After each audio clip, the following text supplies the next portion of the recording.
Hello there, friends. Welcome to BJJ Meditations. This is BJJ Meditations number 49. I'm your host, Joe Hannon, coming to you today from a snowbound New Jersey. It looks like the snow just transitioned over to sleet/frozen rain, and it's feeling very seasonally appropriate outside. Temperature is in the 20s, without the risk of this turning into the weather report. It's just nice to have some winter weather for a change. It's been, I don't know how many years since we've had a significant snowfall here. So it's nice to see things at least temporarily appropriate. Talked a little bit about this in the last episode, just how climate change has made New Jersey winter into something I no longer recognize. And I haven't stated this in a while, so I'll state it again, but BJJ Meditations, at least informally, is a 1% for the Planet organization, meaning we donate 1% of all pre-tax monies to environmental causes. So far this year, that looks like about 1% of $23.96, just because somebody made a nice charitable donation via Venmo to offset production costs of this podcast. So far, for you math whizzes, just do 1% of that. That's what we're donating, but if you feel so moved, just file that away in your brain. It's a priority for this podcast. It's a priority for pretty much everything I do these days. Byproduct of just the way I was raised. Spent a lot of time outside, spent a lot of time in the woods, and I don't want to imagine a situation on this planet where children can't do the same, because both were extremely formative experiences. But anyway, on to the reason why you probably came here in the first place, and that's to listen to me opine, whine about Brazilian Jiu Jitsu. Going to take sort of an indirect route this week into Brazilian Jiu Jitsu, and that indirect route begins with the fact that just this past weekend we had our holiday party at Princeton Brazilian Jiu Jitsu. A little bit delayed because Emily is in town from Central America, and we wanted to have the festivities with her in attendance. So it was nice to hang out with Emily. She's going to be teaching tonight. It's been nice to train with her. But it was even better to socialize with her and sing with her. And that is what today's podcast sort of indirectly is about, is singing. Because our holiday party was a karaoke party, and it was interesting for a lot of reasons. The first is that, no surprise, I train with a lot of very talented people, talented across domains in their lives. I suppose that's a byproduct of being in the vicinity of Princeton. And I say talent, I really shouldn't say talent, I should say skilled, because talent, in my opinion, is extremely overrated. Sure, certainly we have natural proclivities for certain things. Perhaps we're more adept at certain things rather than other things, but on a long enough timeline and with enough deliberate practice, I'm sort of the mindset that we can develop some form of skill in pretty much whatever domain we want. It's just a matter of how long it's going to take us. So, no surprise, a lot of very talented singers, skilled singers in our lot. Particularly a guy by the name of Jeff Trainer, who runs this amazing event every week called Storytime with Jeff in the Princeton area, which is a wonderful storytelling experience where he tells stories, brings in guest storytellers, sings songs, does other types of performances, and it was wonderful to hear Jeff's selection of tunes as well as his beautiful voice. And a number of other beautiful voices in the group, some of whom I don't hear their speaking voice enough.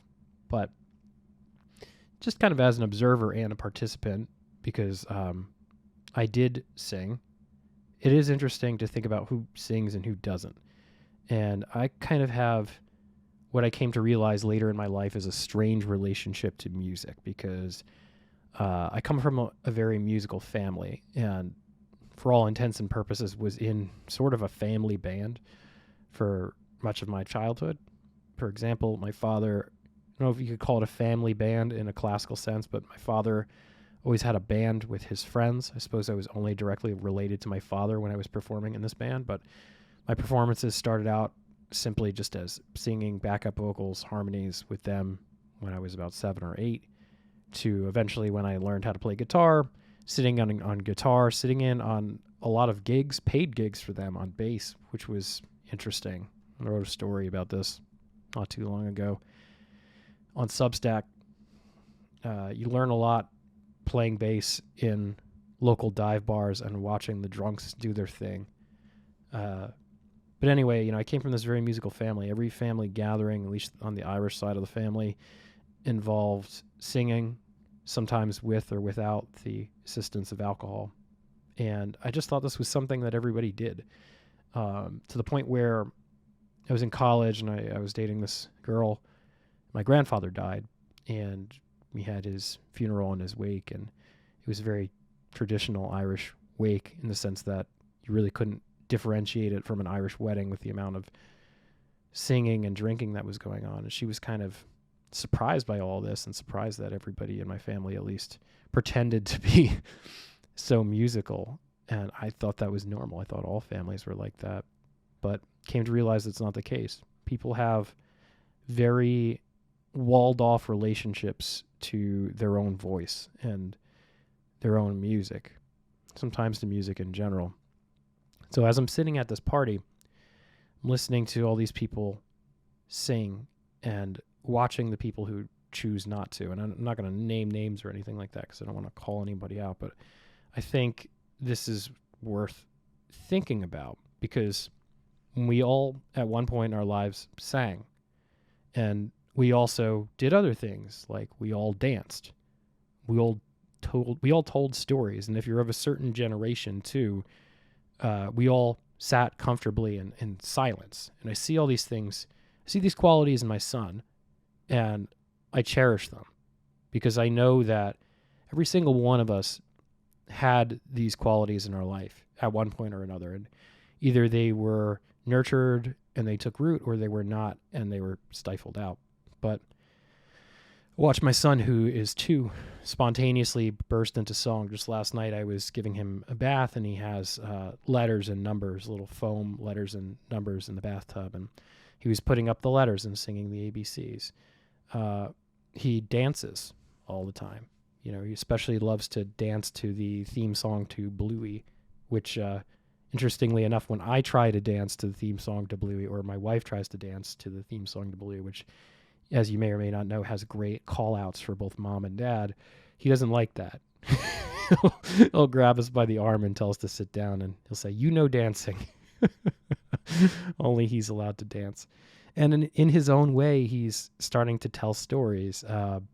This little girl at school bit him on the arm a while ago, and every now and then, totally unprompted, he would tell somebody like, so-and-so bit me on the arm. Where when he was a few months younger, he was playing with the little stick vacuum that we have, and he dropped it on his toe, and it gave him this horrible bruise underneath his toenail, and he would always point to that and say, vacuum cleaner fell on the toe, and he would say it like in this very plaintive, sad way. He, in his own way, he was telling a story about this trauma, as small as it was in both instances. And it really blew my mind that, that's hardwired into us. We make sense of our pain and our suffering through storytelling, for better or worse.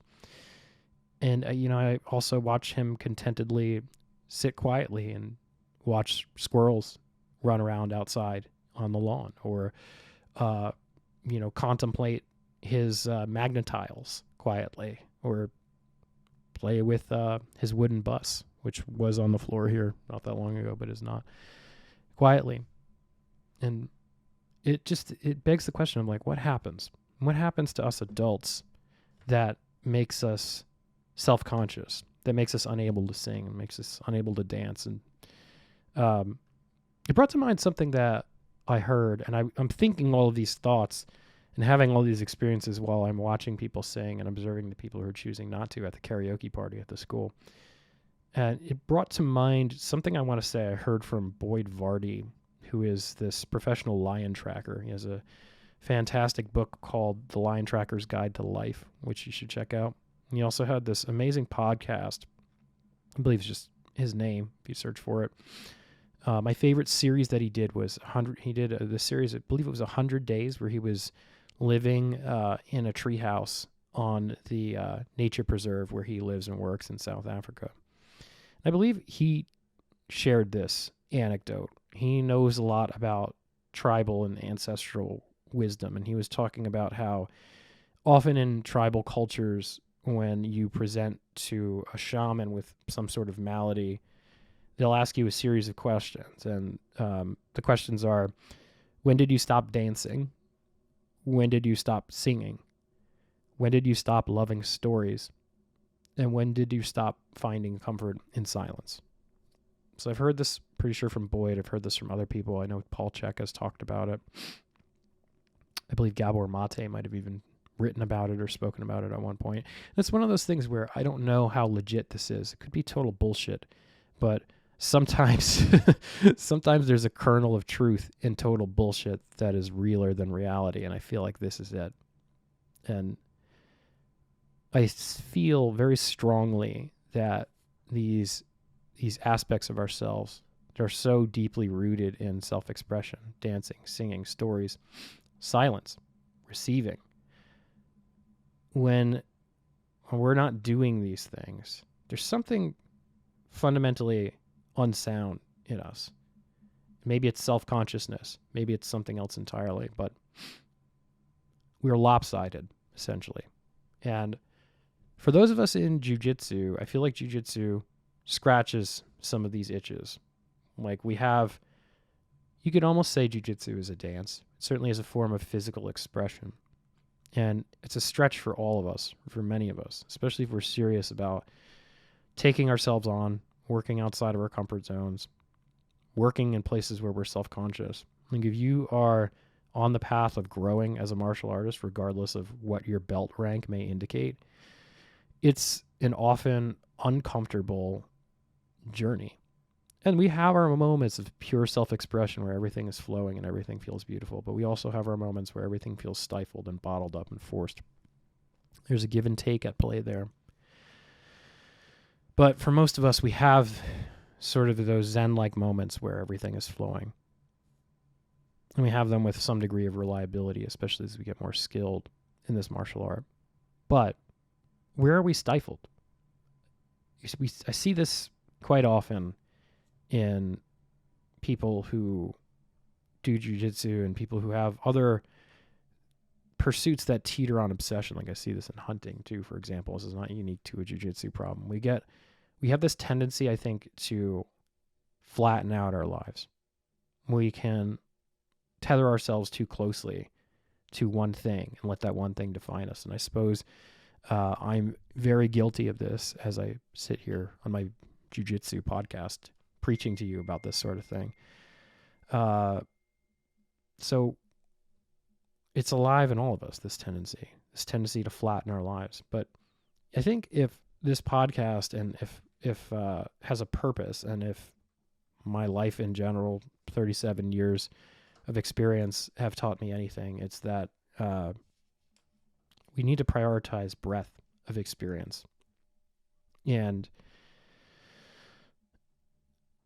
becoming too myopic, becoming too focused on any one thing often leads to a life that is unexamined. And I find that the more I examine my life, the more I question my values, the more I question how I spend my time, how I devote my attention, and the more I am intentional about how I deploy those very finite resources, the more beautiful things become. So if you're the kind of person who loves the flow of jiu-jitsu, but perhaps you can't bring yourself to sing, you can't bring yourself to dance, it's worth asking yourself, did you do these things as a child? Chances are you probably did. And what happened along the way to stifle it? And then I suppose you could also ask yourself, what am I missing out on? What am I missing out on by being so stifled? I'll give you a great example from my life. believe I might have talked about this on this podcast once before, so apologies if I have, but it's just one of those things where it was such a defining moment for me that it comes up. And I was maybe like 10 or 11, and I was in art class. And at this time, art was on a cart because the state of New Jersey had slashed the budget for art in schools. So there was no longer an art classroom, and all the art supplies were on this cart, and the art teacher would come to your classroom and visit with their cart of bric-a-brac, and you would make whatever you were going to make. And I don't even remember what I was making that day, but I remember being absorbed in it and not being particularly self-conscious about what I was doing. Just like when I watch my son create anything, it's very similar. And I remember my teacher leaned over my shoulder and just said, well, some people just aren't artistic.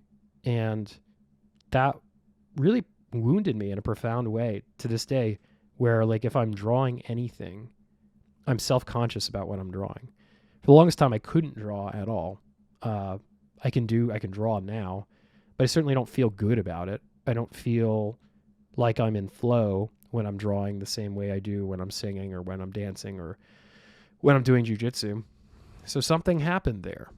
And sort of one of my goals once Cormac's a little bit older, and if we have another child once they're a little bit older and I have some more time to myself, is to take some drawing lessons, to really like lean into that, because there's an element there of expression that is not being allowed to express.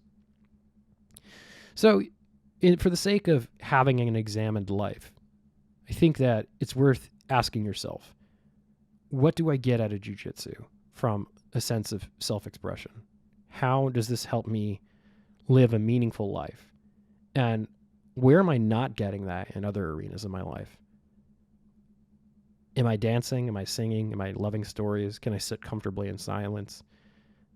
To me, I think that's where the growth opportunities lie. They lie in this examined life, and they lie in this broad life, where we take these things under consideration and plot a course accordingly. I overheard someone say the other day on the mats that this meaning jiu-jitsu was the one thing where they take hard shit on, and the rest of their life, be it, the internal world or the external world, they're kind of just, I want to say coasting, but they're avoiding the hard shit. And I would encourage myself and anyone listening to this podcast to do the opposite. And I think this is a useful exercise to do just that. Ask yourself where you're stifled in these various forms of expression. And then ask yourself where you might go and what you might do about them. Where might we invite in this examined life across the board, outside of our game, outside of jiu-jitsu. So that's about all I have for you this week. Thank you for listening. As always, you can go to bjjmeditations.com, where you can book a coaching session with me. That's the best way to support me. You could also make a donation on Venmo. Again, both of those things, anything that generates revenue for BJJ Meditations offsets production costs of the podcast, but 1% of that pre-tax goes to environmental causes, if you feel so moved. You can also read the essays that periodically underpin the essays that underpin the episodes of BJJ Meditations over on bjjmeditations.com. And you can sign up for the mailing list to receive some special content. We'll be launching a newsletter in February. I have yet to decide whether I'm going to do it on Substack or do it through MailChimp. Currently, the website is set up through MailChimp. So if you're already signed up there and I end up deciding to go with Substack, I'll be sure to let you know that the party is over on Substack, such as it is. Maybe it'll be another karaoke party. Other stuff you can do to support the podcast or just enjoy more content like this is check out the highest levels over on BJJ Mental Models Premium. That's a podcast that I do with Emily Kwok. I consult with Emily Kwok in the peak performance space on a team led by Josh Waitskin. There on the highest levels, we talk about the stuff that works, the tactics and the mental models and frameworks that work among elite level performers and how we help them achieve peak performance. If that piques your interest, pun intended, you can always go over to BJJ Mental Models and get a free premium subscription, I believe, for a week. So go do that. Beyond that, you can always like, subscribe, review, and share this podcast. Great way to support. Follow BJJ Meditations on Instagram. That's BJJ_meditations. And you can also read my work on Substack. That's johannon.substack.com. And finally, come train at Princeton Brazilian Jiu Jitsu. We welcome everyone from all academies, all affiliations. You can wear whatever gi you want. Just make sure it's clean. And we are running a special right now. If you're looking for a new school or know anyone that's looking to train in the area, it's the 47 Challenge. $70 gets you 4 classes and a free gi. If you decide to join after completing the challenge, we take $70 off your first month's membership. That is open to brand new jiu-jitsu students only. For more experienced students, we offer 2 free trial classes, no obligation on either of those deals. Anyway, thank you very much for listening.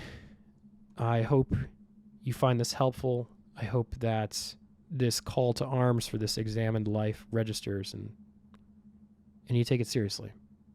Certainly a big part of what I'm doing this year, and it'd be nice to walk the path with some brothers and sisters in arms. Take care, everybody.